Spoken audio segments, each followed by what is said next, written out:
வணக்கம் மாணவர்களே. வாழ்க்கையில் நீங்கள் எப்படி வாழ விரும்புகிறீர்கள்? இதுதான் வீடியோ தலைப்பு. மிகப்பெரிய கோடீஸ்வரனா வாழணும் சார் அப்படின்னு ஒருத்தர் நினைக்கலாம்.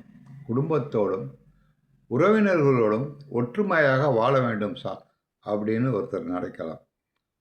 தான் மிகப்பெரிய அறிவாளியாக ஆக வேண்டும் என்று அப்படி ஒருவன் நினைக்கலாம். இந்த 3 விஷயங்களை தவிர வேறு விஷயங்கள் கிடையாது. இதில் நீங்கள் எந்த நினைவோடு வாழ்கிறீர்கள்? மிகப்பெரிய கோடீஸ்வரராக ஆக வேண்டுமா? மிகப்பெரிய அறிவாளியாக மாற வேண்டுமா? அல்லது குடும்பத்தில் ஒற்றுமையோடும் உறவினர்களோடும் சமுதாயத்தோடும் ஒற்றுமையாக வாழ வேண்டுமா? இதில் எதை நீங்கள் அடிப்படையாக கொண்டு வாழ்கிறீர்கள்? இந்த 3க்கும் விளக்கம் சொல்லுகிறேன் ஒரு 4 நிமிஷத்துக்குள்ள. மிகப்பெரிய அறிவாளியாக மாற வேண்டுமானால் திருக்குறளை படியுங்க. என்னடா அப்படி சொல்கிற அப்படின்னு கேட்குறீங்களா? சத்தியமாக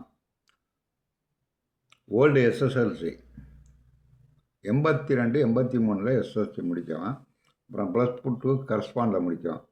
ஒரு எக்ஸாம்பிள் குறள் சொல்கிறேன். தீயினால் சுட்ட புண் உள்ளாரும் ஆறாதே நாவினால் சுட்டவர்.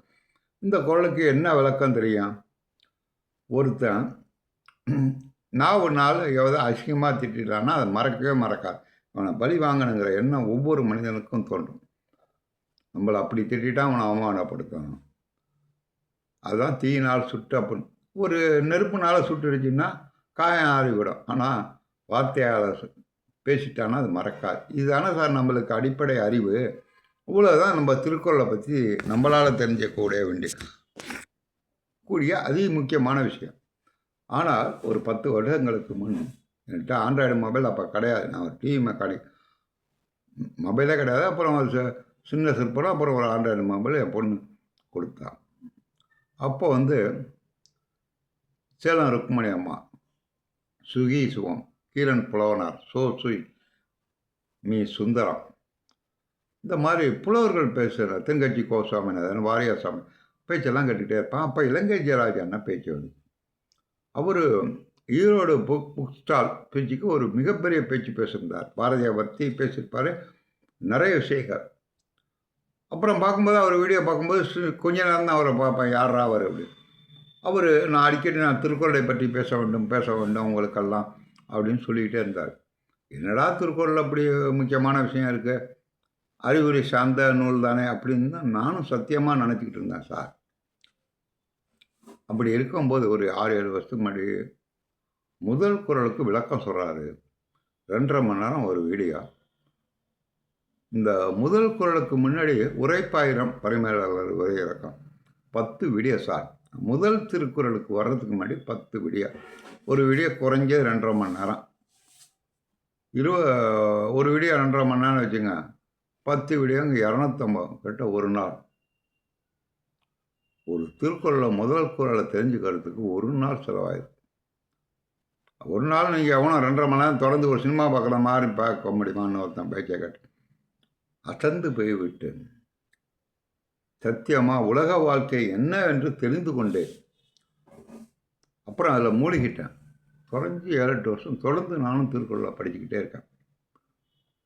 அப்போ தான் தெரிந்தது வாழ்க்கை என்றால் என்ன, நான் எப்படி வாழ வேண்டும் என்பதை அத்தனை விஷயங்களும் திருக்குறளில் இருக்குது. அப்புறம் தான் நான் தெரிஞ்சுக்கிட்டேன். 3 நிமிஷத்தில் பேசினா ஷார்ட் வீடியோ 4 நிமிஷம்.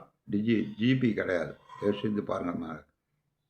நீங்கள் செல்வந்தனாக மாற வேண்டுமா, அறிவாளியாக மாற வேண்டுமா, உலகத்தில் அன்போடும் அரவணைப்போடும் உலக சமுதாயத்தில் வாழ வேண்டுமா? இந்த 3 கேள்விகளுக்கும் தொடர்ந்து வீடியோ பாருங்கள். 2026 யூடியூப்போட அல்காரிதம் என்ன பண்ணிச்சுன்னே தெரியல. பேசுனா 2000 வீடியோ 8000 வீடியோ வரைக்கும் போனேன் வியூஸு. என்னாச்சுன்னு தெரியல. அல்காரிதம் என்ன பண்ணிச்சுன்னு தெரியல. 15 வியூஸ் 20 வியூஸில் கட் பண்ணுது, தெரியலை. அதை பற்றி என்ன செய்யணும்னு புரியலை. இருந்தாலும் வீடியோவை போடுகிறேன். நன்றி மாணவர்களே. செல்வந்தனாக மாற வேண்டுமா, சமுதாயத்தோடு வாழ வேண்டுமா, அறிவாளியாக வாழ வேண்டுமா, அத்தனை விஷயங்களையும் தெரிந்து கொள்ள திருக்குறள் யூடியூப் சேனலில் பாருங்கள். சப்ஸ்கிரைப் பண்ணுங்கள். நான் பண்ணுங்கன்னு சொல்லவே மாட்டேன். 3000 சப 2500 சப்ஸ்கிரைபர், அதெல்லாம் வந்து பெஸ்ட்டு. லைக்கு கமெண்ட் எல்லாம் பெஸ்ட்டு. அதை பற்றி எனக்கு கவலை இல்லை. உலக சமுதாயத்தில் இந்த மாதிரி முக்கியமான விஷயங்கள் இருப்பது நீங்கள் தெரிந்து கொள்ள வேண்டும். நன்றி மாணவர்களே.